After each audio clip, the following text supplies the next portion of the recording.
Welcome back to the Nintendo Wiretap for Monday, April 20th, 2020. On today's episode, we have quite a few stories to cover, so without further ado, let's take a look. Coming in at number 1 today, we have some Datamine information from Animal Crossing New Horizons, and just a quick heads up, if for any reason you don't want to know anything about this potential Datamine, I'd recommend leaving this episode right now.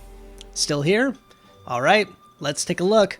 An Animal Crossing New Horizons data miner by the name of Ninji revealed quite a few things about Animal Crossing New Horizons, including updates to the museum, a cafe, and gyroids. Now, according to Ninji, there's going to be 2 extra museum upgrades. Now, one of these upgrades is an art section, which is something that everybody has speculated for some time, but it's nice to see it looks like it's officially coming. Now, on top of that, there's also 2 standalone buildings that are supposedly coming too.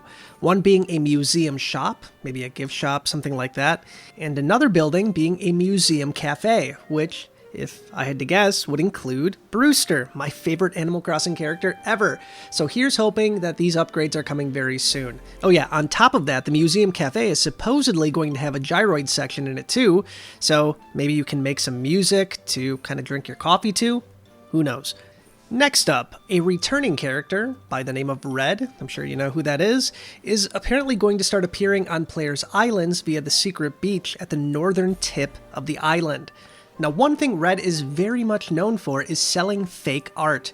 It's a big mechanic that's been in pretty much every Animal Crossing I can think of, and it makes the player really inspect the artwork for any kind of inconsistencies. According to this datamine, this is apparently a mechanic that's coming back too. And keep in mind, you cannot donate art to the museum that is fake. So Blathers is very, very picky about the art that goes up in that museum, so make sure you inspect it very closely first. Next up, we have bushes and vegetables. Now, bushes are something that have been in previous Animal Crossing games, so it is nice to see we're going to get a variety of bushes in the game too, but something more exciting is in there too. And of course, that is growable vegetables. That includes tomatoes, wheat, sugarcane, potatoes, carrots, and pumpkins. Now, at this point, I'm not sure what's going to happen with these vegetables, but it's kind of nice to be able to grow things other than fruit on the island. Now, next up, we have seafood and diving. Now, the game is apparently going to be getting a new type of collectible tracked via Critterpedia, seafood. Now, according to Ninji, this seafood section is going to have 33 entries, one of which is the Manila clam that players can already dig up on their beaches as of now. Now, diving is also returning from Animal Crossing New Leaf, which allows players to obtain different sets of fish and other items that you can't get in the game any other way. Now, combined with the other things you can grow, the vegetables, the tomatoes, everything like that, this almost seems like we might get some sort of cooking mechanic added to Animal Crossing, combined with the seafood and the veggies and the fruits. Imagine being able to make meals and share them with friends, something that could really add just kind of a spice to Animal Crossing New Horizons. Now, one of the other things that was mentioned in this data mine was a second Nook's Cranny upgrade.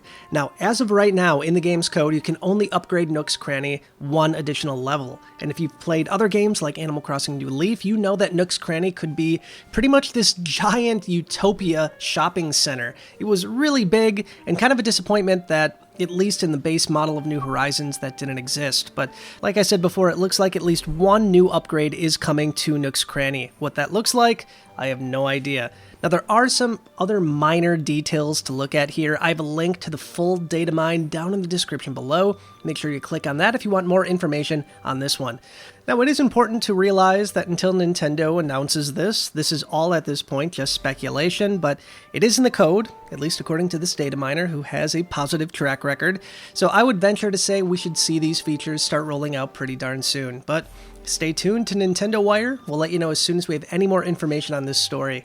Next up today, we have another rumor. That's right, it's just a rumor-filled day. And this one, Best Buy has listed Super Mario 3D World for Nintendo Switch.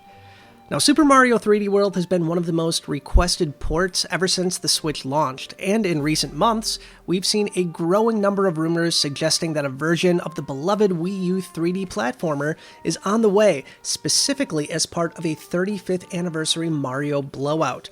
Now, some more fuel has been added to this fire, with Best Buy in the US recently uploading a Switch version of Super Mario 3D World to its storefront, as relayed by Wario64. Now, this would not be the first time that retailers have accidentally leaked Nintendo goodies ahead of time, so this rumor really could have some teeth, but once again, like the last story we reported on, until Nintendo makes it official, it's all just speculation, but here's hoping we're going to see something on this pretty darn soon. Now, Super Mario 3D World was one of my favorite Mario games ever. It was just fun, it was challenging, a very difficult game, and the co-op was just really amazing, so seeing this on the Switch would be really nice. But I'm curious your thoughts on this game. Are you a fan of 3D World? Have you ever played it?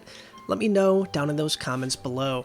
But like I said before, we should get some information on this one pretty soon, if it's fake or if it's not. Here's hoping Nintendo has another Direct coming up very soon. I would imagine sometime around when E3 would have been in mid-June. So stay tuned. Now, if that wasn't enough Nintendo news to wet your whistle today, there is a lot more over at NintendoWire.com. Some other stories we covered today was a YouTuber recreates Super Mario Odyssey in Super Mario 64, which you definitely need to check out. We have Fire Emblem's birthday, Mother 3's birthday today too. Hatsune Miku news. I mean, there's a whole bunch of stuff over at Nintendo Wire, so make sure to check out that link in the description below. And finally, some shameless self-promotion. We have a brand new episode of the Nintendo Wirecast, myself and Hero TJ's weekly podcast. We are on episode 28. I have a link to that in the description below too. Otherwise, you can check it out on iTunes or wherever you get your podcasts. That's going to wrap up tonight's Nintendo Wiretap. I'll see you soon with yet another episode, but as always, until then, stay wired in. Bye, guys.